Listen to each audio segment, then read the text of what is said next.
పత్రి గారి కోపం ప్రదర్శిస్తూ ఉంటారు.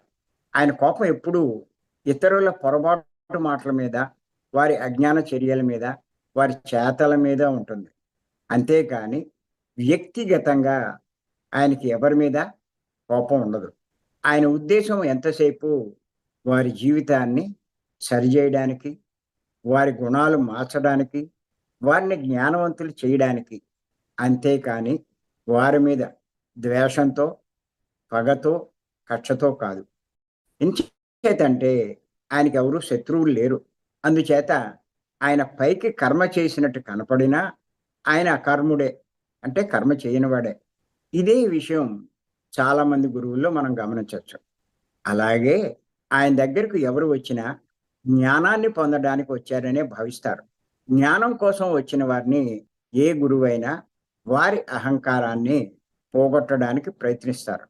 వారి అహంకార స్థితిని బట్టి ఒకరిని కోపగించుకుంటారు, ఒకరిని చిరాక పడతారు, ఒకరిని పట్టించుకోరు, ఇంకొకరిని ఆప్యాయంగా పలకరిస్తారు, ఇంకొకరిని కౌగలించుకుంటారు, ఇంకొకరిని కొట్టవచ్చు కూడా. ఇలా రకరకాలుగా ఆయన ప్రవర్తిస్తూ ఉంటారు. గురువు ప్రవర్తన ఎప్పుడూ ఒకే రకంగా ఉండదు. శిష్యుని బట్టి ఉంటుంది.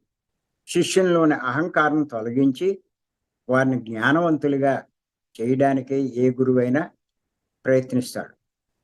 అదే పత్రి గారి ప్రయత్నం కూడా.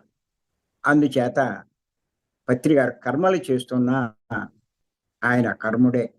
ఏ కర్మ ఆయనకు అంటదు. శ్రీకృష్ణ భగవానుడు చెప్పింది కూడా అదే.